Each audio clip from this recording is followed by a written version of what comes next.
नमस्कार, capital TV की special story देख रहे हैं आप और मैं हूं आपके साथ रोहित कुमार। भारत के पूर्वोत्तर राज्य सबसे शांतिप्रिय राज्यों में गिने जाते हैं, लेकिन बीते कुछ सालों में यहां के समीकरण बड़ी ही तेजी के साथ बदले हैं, जिसका खामियाजा अब हिंदुओं को भुगतना पड़ रहा है। भारत के अन्य कई राज्य पहले ही इससे प्रभावित हैं, जहां आए दिन शोभा यात्राओं पर पथराव, हिंदुओं के साथ मारपीट और देवी देवताओं का अपमान होता आया है।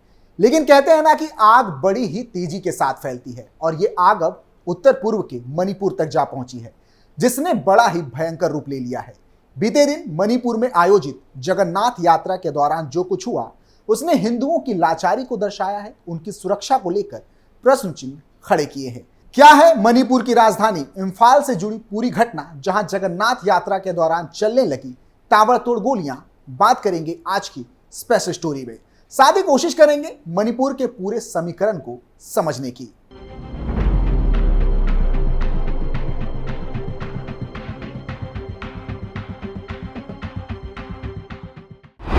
मणिपुर को अशांत करने की साजिश, हिंदुओं की जगन्नाथ यात्रा पर हमला, ताबड़तोड़ चली गोलियां, कृष्ण भक्तों को बनाया निशाना। पूरी घटना मणिपुर की राजधानी इम्फाल से जुड़ी है, जहां शुक्रवार यानी कि 4 जुलाई 2024 को रथ यात्रा के लिए बनाए जा रहे रथ पर हमला किया गया। अज्ञात बदमाशों ने रात करीब 12:30 बजे निर्माणाधीन रथ पर फायरिंग की और मौके से फरार हो गए। मिली जानकारी के अनुसार यह घटना इम्फाल के सना कोनुंग के पास हुई, जहां रथ खड़ी की गई थी। हमलावर एडवांस हॉस्पिटल की दिशा से एक कार में सवार होकर आए और रथ पर फायरिंग शुरू कर दी। फायरिंग करने के बाद हमलावर तेजी से पैलेस गेट की ओर वापस भाग गए। इसके बाद इम्फाल ईस्ट पुलिस को इस घटना की जानकारी दी गई, जिसके बाद वह मामले की जांच करने के लिए घटना स्थल पर पहुंची। बता दें कि यह रथ यात्रा 8 जुलाई 2024 को होनी है। इसके लिए इस विशेष रथ को तैयार किया जा रहा था। अब सवाल यह है कि आखिर ये हमला किसने किया और क्यों?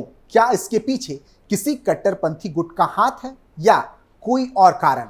कुछ भी हो, लेकिन यह साफ है कि पूर्वोत्तर राज्यों में भी अब हिंदुओं को निशाना बनाया जा रहा है और उनकी धार्मिक आयोजनों पर हमला किया जा रहा है। जानकारी के लिए बता दें, ये रथ यात्रा मैतेई समुदाय के लोग निकालते हैं। मणिपुर सरकार की वेबसाइट बताती है कि इम्फाल में निकलने वाली यह यात्रा राज्य के महत्वपूर्ण त्योहारों में से एक है।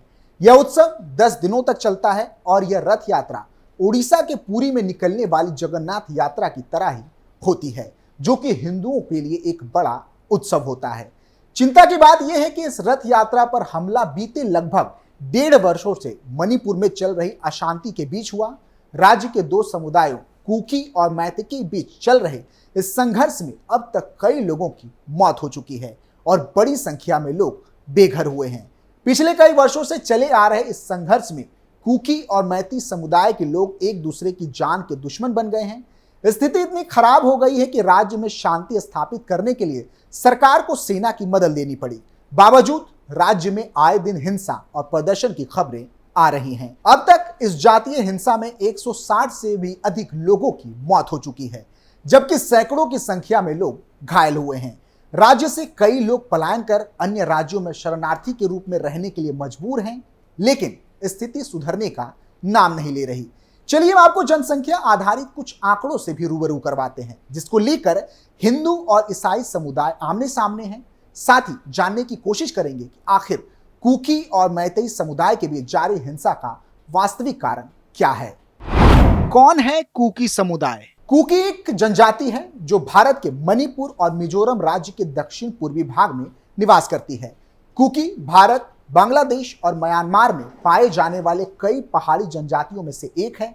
अरुणाचल प्रदेश को छोड़कर कुकी समुदाय के लोग उत्तर पूर्व भारत के करीब सभी राज्यों में मौजूद है। मणिपुर की कुल आबादी में नागा और कुकी की जनसंख्या लगभग 40% है, लेकिन मणिपुर की 90% भूमि पर ये निवास करते हैं। ये दोनों समुदाय मणिपुर के पहाड़ी क्षेत्रों में निवास करती है, जहां पर दोनों के बीच आपसी संघर्ष देखने को मिलता रहता है। कौन है मैतेई समुदाय? मैतेई मणिपुर का सबसे बड़ा समुदाय है। मैतेई का राजधानी इम्फाल में प्रभुत्व है और इन्हें आमतौर पर मणिपुरी कहा जाता है। 2011 की जनगणना के अनुसार मैतेई राज्य की आबादी का लगभग 64.6% है।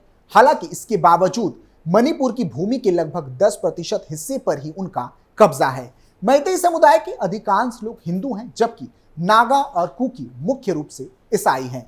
2011 की जनगणना के अनुसार मणिपुर में हिंदुओं और ईसाइयों की आबादी लगभग 41% है। सियासी रूप से काफी मजबूत है मैतेई समुदाय। मैतेई समुदाय बड़ी आबादी के साथ साथ मणिपुर की सियासत में भी अपनी मजबूत पकड़ रखता है। राज्य विधानसभा में मैतेई का प्रतिनिधित्व अधिक है। यही नहीं, मौजूदा मुख्यमंत्री एन बीरेन सिंह भी मैतेई समुदाय से संबंध रखते हैं। सियासी रूप से मैतेई समुदाय के लोग इसलिए अधिक मजबूत माने जाते हैं क्योंकि राज्य की 60 विधानसभा सीटों से 40 सीटें इम्फाल घाटी क्षेत्र से आती हैं और इन क्षेत्रों में ज्यादातर इन्हीं समुदाय के लोगों का कब्जा है। मैतेई अधिक शिक्षित हैं और राज्य के व्यापार और राजनीति में कुकी और नागाओं की तुलना में बेहतर प्रतिनिधित्व करते हैं। कुकी और मैतेई में विवाद का क्या है कारण? कुकी और नागा पारंपरिक रूप से एक दूसरे का विरोध करते आए हैं। हालांकि जब मामला मैतेई के खिलाफ आती है तो दोनों समुदाय के लोग एकजुट हो जाते हैं और यही कारण है कि मैतेई समुदाय को दोनों से भिड़ना होता है। शुरुआती दिनों की बात करें तो कुकी को मणिपुर की पहाड़ियों में मैतेई राजाओं ने ही बसाया था ताकि वे इम्फाल घाटी में मैतेई और घाटी पर आक्रमण करने वाले नागाओं के बीच एक बफर के रूप में काम कर सके। 1993 में मणिपुर में भयंकर नागा कुकी हिंसा देखी गई, जिसमें 100 से अधिक कुकी नागाओं द्वारा मारे गए। वर्तमान में मैतेई और कुकी के बीच संघर्ष की वजह आरक्षण है। पहाड़ियों में रहने वाले कुकी समुदाय सरकार की अनुसूचित जनजातियों की सूची में शामिल है, लेकिन मैतेई नहीं। इसलिए मैतेई समुदाय के लोग लंबे समय से अनुसूचित जनजाति का दर्जा देने की मांग कर रहे हैं। दूसरी ओर कुकी और नागा का आरोप है कि विकास के रूप में अधिकांश मैतेई समुदाय को मिलता है। विवाद तब और ज्यादा बढ़ जाता है जब मणिपुर हाईकोर्ट ने राज्य सरकार को मैतेई समुदाय को अनुसूचित जनजाति में शामिल करने के लिए केंद्र को एक प्रस्ताव भेजने को कहा था। कुकी और नागा मैतेई को एसटी का दर्जा देने के खिलाफ। उनका मानना है कि अगर मैतेई को एसटी का दर्जा मिल गया तो जरूरत से ज्यादा नौकरियां और लाभ हासिल कर लेंगे। मणिपुर का कानून भी विवाद की वजह। मणिपुर में हिंसा और विवाद की एक और वजह है वहां का कानून, जिसके तहत घाटी में बसे मैतेई समुदाय के लोग पहाड़ी इलाकों में ना रह सकते हैं और ना ही जमीनें खरीद सकते हैं, जबकि पहाड़ियों में रहने वाले कुकी और नागा घाटी में बस भी सकते हैं और जमीन भी खरीद सकते हैं। इस बात को लेकर मैतेई समुदाय की आपत्ति रही है। जानकारी के लिए बता दें कि बीते साल 3 मई को मणिपुर में अनुसूचित जनजाति का दर्जा देने की मैतेई समुदाय की मांग के विरोध में पर्वतीय जिलों में ट्राइबल सॉलिडेटरी मार्च यानी कि आदिवासी एकजुटता मार्च का आयोजन किया गया था। यह मार्च कुकी समुदाय के ओर से आयोजित किया गया था। इसी दौरान हिंसा भड़क उठी, जिसके बाद जमकर कत्लेआम हुआ था। गौरतलब है कि मणिपुर में लगभग 1000 लोगों की हथियारबंद भीड़ ने कांगपोपकी जिले के एक गांव पर हमला किया और मकानों में लूटपूट की, उसमें आग लगाई, हत्या की तथा 2 महिलाओं को निर्वस्त्र कर घुमाया। यह घटना 4 मई की थी। इन महिलाओं को निर्वस्त्र कर घुमाने का वीडियो सामने आने के बाद पूरा देश आक्रोशित हो गया और घटना के विरोध में जगह जगह प्रदर्शन होने लगे। इस मामले में 21 जून को एक प्राथमिकी दर्ज की गई। इसमें आदिवासी महिलाओं के अपहरण और उनसे शर्मनाक बर्ताव से पहले हुए जुल्म की दास्तां का उल्लेख था। यह मामला इतना गंभीर था कि प्रधानमंत्री नरेंद्र मोदी को भी मणिपुर हमले में बयान जारी करना पड़ा। उन्होंने संसद सत्र से पहले मणिपुर में 2 महिलाओं को निर्वस्त्र कर परेड कराए जाने की घटना पर क्षोभ व्यक्त करते हुए कहा था कि यह घटना किसी भी सभ्य समाज को शर्मसार करने वाली है और इससे पूरे देश की बेइज्जती हुई है।